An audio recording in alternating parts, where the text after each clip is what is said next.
Olá, bem-vindo ao canal Oráculo Político. Muito bem, hoje vamos continuar o nosso embasamento, a nossa reflexão e o nosso estudo sobre as questões contemporâneas que nós enfrentamos, as questões contemporâneas do nosso país e o porquê que esse é um momento tão importante e tão crucial acerca de tudo que vem acontecendo, mas para isso nós vamos nos estruturar. Obviamente que todas essas questões que se referem a fatos mais cotidianos, é, elas não vêm ao caso nesse momento, porque o canal não é sobre as situações cotidianas, o canal é sobre as questões profundas, os desdobramentos profundos que ocorrem na sociedade, certo? Então, como nós vamos abordar? Inicialmente, nós começamos a falar sobre o embasamento do entendimento do canal, deste que vos fala, né? O oráculo.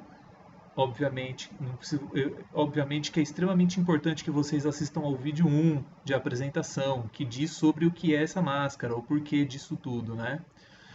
E o vídeo 2 é importante que vocês vejam porque ele dá o embasamento, ele inicia o embasamento do campo de entendimento do marxismo, que é da onde nós vamos começar. Obviamente que futuramente nós iremos é, trocar de solo, nós vamos trocar de entendimento, de base de entendimento, certo? Sobre o marxismo, a partir de agora eu vou conceituar algumas coisas. Eu vou apresentar para vocês um pouco do que são as classes sociais e que o Karl Marx chamou de materialismo histórico, os desdobramentos e as evoluções das estruturas de classe social, certo? Pois bem, de um modo geral, Karl Marx, ele, pela abordagem e pela forma com a qual ele se desdobrou acerca dos fatos históricos de sua época, ele conseguiu agrupar dois macro grupos de classes sociais, o qual ele vai definir como a estrutura social formada por duas grandes classes. A primeira classe, a que detém os meios de produção, e a classe que possui a força de trabalho. A classe que detém os meios de produção, ela não possui a força de trabalho. E a classe que possui a força de trabalho, ela não possui os meios de produção. O que faz com que um dependa do outro, para que, para que a vida social aconteça, para que a sociedade produza seus bens materiais. Porque, como você deve saber, aliás, não sei se você já parou para refletir sobre isso, muito provavelmente, se você começar a fazer uma análise um pouco cotidiana da sua vida, você perceberá que tudo o que você consome, ou praticamente quase tudo o que você necessita para sobreviver no seu dia a dia, você que não foi da sua mão que foi construída, não foi da sua mão que saiu. Então, por exemplo, é, o alimento que está na sua geladeira que você comprou no supermercado, outra pessoa produziu, né?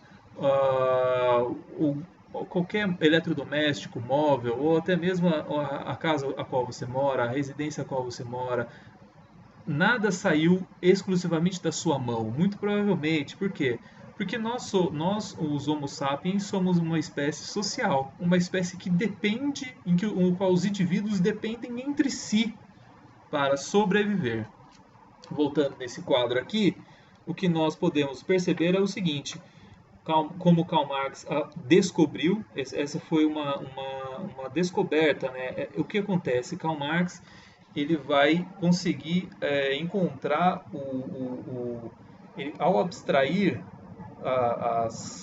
conseguir ao evidenciar as relações sociais de maneira sublime, abstrata, ele consegue abstrair essa substância dinâmica entre essas duas classes, as quais eu falei aqui.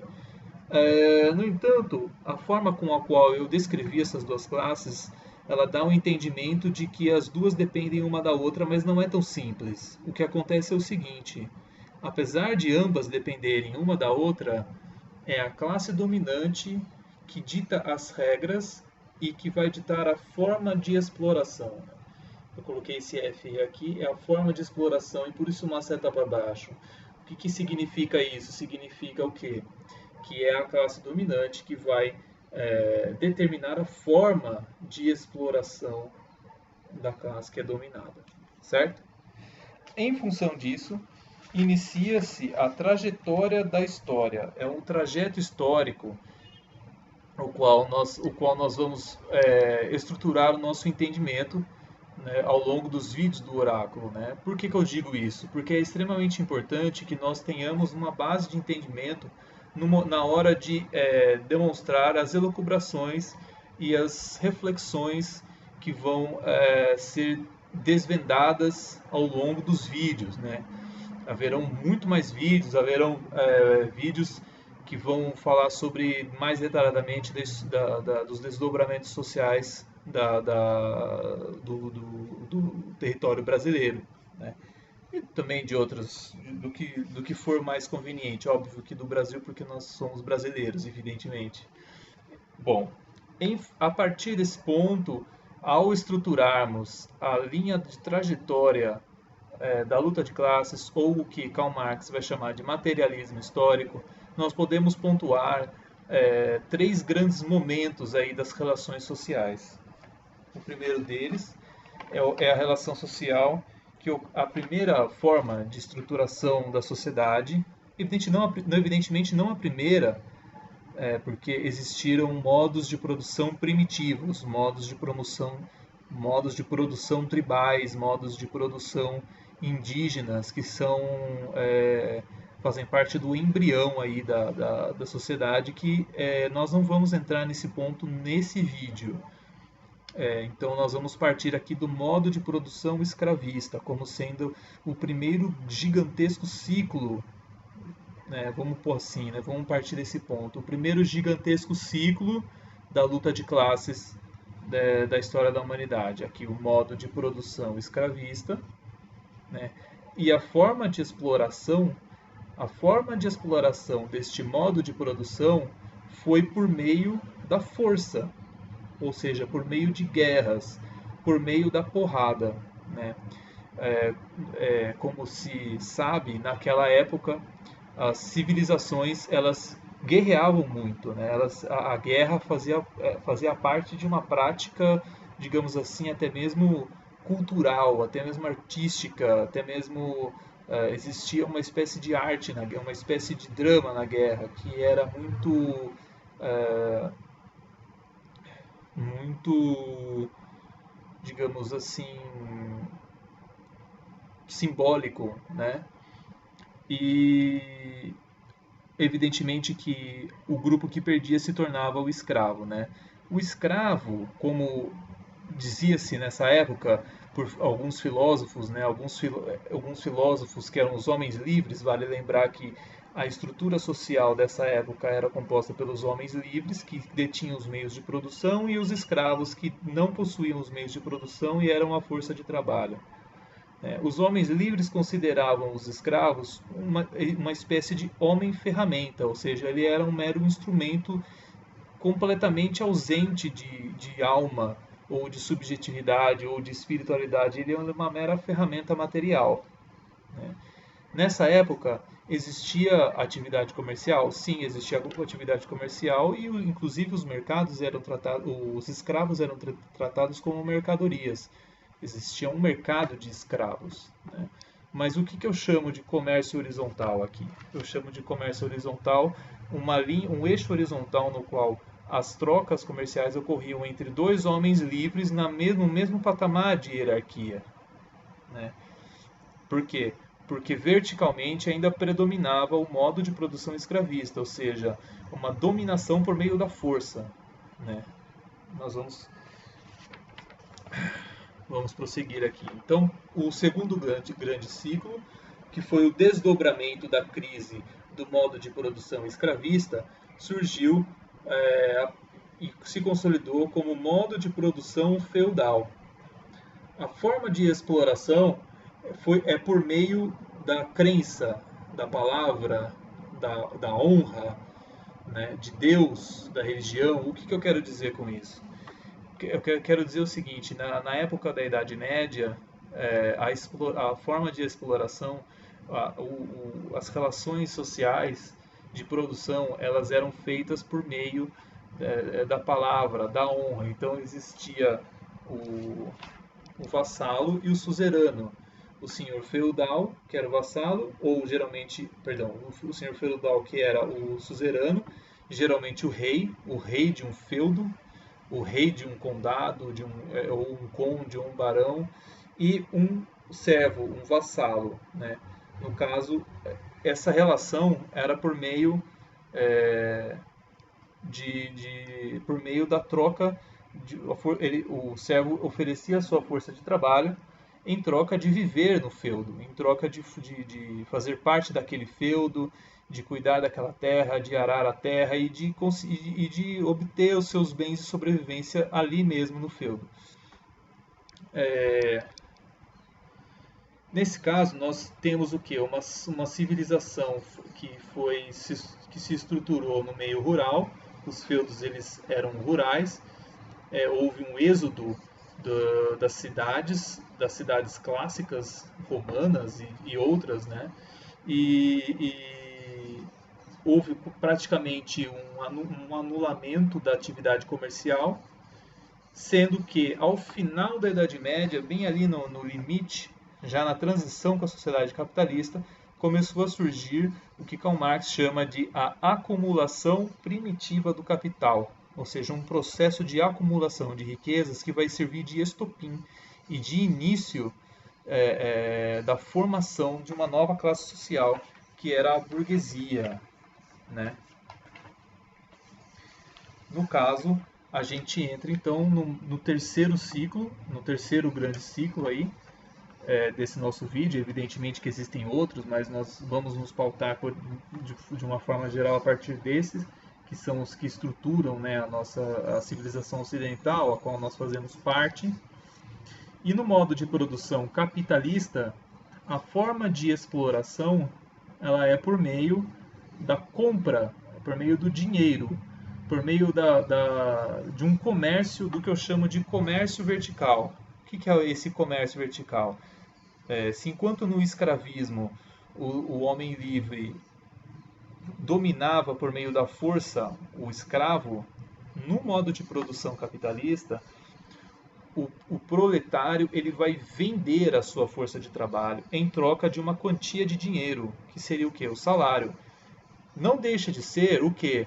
Uma troca comercial, né? Então é o que eu chamo de uma troca comercial vertical, o que significa dizer que no sistema capitalista, onde as relações comerciais e mercantilistas elas são ressuscitadas, vamos dizer assim, elas são renascidas, nós identificamos dois eixos de atividade comercial, o vertical e o horizontal. O horizontal, que seria o mesmo da época clássica, né, entre dois indivíduos de uma mesma hierarquia, e o vertical, que é entre a classe trabalhadora e o burguês, ou seja, aquele que possui os meios de produção, que compra a força de trabalho do que não possui os meios de produção. O que eu coloquei aqui nesse quadro que nós podemos ver: forma de exploração, salário, acumulação de capital, transformação do trabalho em mercadoria. O que vemos aqui: burguês e proletário, a relação entre os que detêm e os que não detêm os meios de produção. Os feudos, evidentemente, se evoluem e se transformam em metrópoles ao longo de vários séculos. Temos aí a questão do comércio horizontal e vertical, e aí entra o ponto que é o ponto chave da questão. É o que? Na medida em que a sociedade ela se estrutura em relações comerciais verticais e horizontais, ou seja, a relação entre o modo de produção e entre dois indivíduos do mesma hierarquia social, nós temos o que? O entendimento de que todas as relações acabam se tornando monetárias. Nesse sentido, a troca do valor vertical da relação comercial, que é uma troca do trabalho, ela passa a ser equivalente à troca de mercadoria. O que acontece? A relação comercial horizontal ela envolve troca de mercadorias. Eu, um indivíduo de uma mesma classe social, troco uma mercadoria com outro em troca de dinheiro. No caso da relação de trabalho, eu troco o trabalho do meu proletário por dinheiro. Nesse caso, a objetificação, trabalho e mercadoria, elas acabam se tornando equivalentes. E aí o que nós temos é o quê? Uma fusão mercadológica entre trabalho e mercadoria, ou seja, a transformação da mercadoria e do trabalho no mesmo objeto. Qual é a consequência disso? Qual é a consequência fundamental disso? Ora, o trabalho, na medida em que ele se torna um objeto do capital, na medida em que o trabalho deixa de ser uma vontade subjetiva do trabalhador e passa a ser uma vontade monetária do burguês, ou do capital, ou da necessidade do capital, nós temos o quê? A diluição e o ocultamento, a incapacidade de manifestação da subjetividade do trabalhador ao longo desse processo. O que equivale a dizer o quê? Na fusão entre mercadoria e trabalho e na diluição da identificação do trabalhador com o seu objeto que é de trabalho, produto da sua subjetividade, nós temos a diluição e a transformação do homem em coisa e da coisa em homem. Significa equivaler a dizer o quê? É um processo dialético de coisificação do homem, ou seja, a transformação do homem num objeto, numa mercadoria, e a humanização das coisas, ou seja, a criação da subjetividade de objetos, ou seja, a criação é uma criação artificial de uma subjetividade das mercadorias, né? Todo esse processo eu vou aprofundar em outros vídeos posteriores. O que vai acontecer ao final desse processo todo, dessa evolução do homem-coisa? É o quê? É a criação da robotização. O que é o robô? O que é a inteligência artificial? Significa o quê? Na medida em que o robô, né, ele é nada mais nada menos do que o objeto mais perfeito do capitalismo, mais perfeito do capital, ele é um proletário. O robô ele é construído para ser um proletário, muito mais eficiente do que o homem. O que falta para eles? O que falta para ele substituir o proletário de maneira absoluta? É a criação de uma subjetividade, que é o quê? É a inteligência artificial. Então, o que nós estamos tendo aqui? Nós temos aos poucos a substituição do homem por uma nova espécie, que eu chamo aqui de homem híbrido. Veja só, toda essa parte final que eu falei aqui já não é mais Karl Marx. Karl Marx vem até essa parte aqui do burguês proletário. Daqui para baixo, essa é uma elucubração do oráculo, também em função de outras formas de entendimento. Mas o que eu quero dizer, aí entra um pouco a questão do porquê desses vídeos. Aos poucos nós vamos entender o quê? Que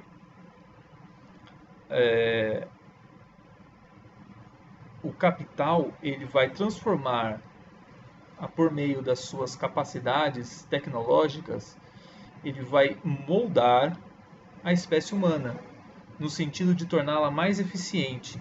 e na medida em que ela possa se aproximar cada vez mais de um novo objeto, de um novo alvo, o que? Um robô com inteligência artificial. Seria o nível, o elemento, o limite máximo da transformação que o capital submete ao ser humano. É a diluição completa da subjetividade humana. Esse é um processo que, segundo aqui o oráculo, nós vamos atingir ao longo do século XXI. E nós vamos chegar ao final do século XXI com esse processo e com esse dilema muito mais evidente. Pode parecer algo abstrato agora, mas ao longo dos tempos, ao longo do século XXI, nós vamos entender de maneira mais profunda esse processo. Eu sei que tudo isso que eu falei, principalmente essa parte final, ficou muito confuso e você muito provavelmente deve estar, se você estiver assistindo ainda, evidentemente, um pouco,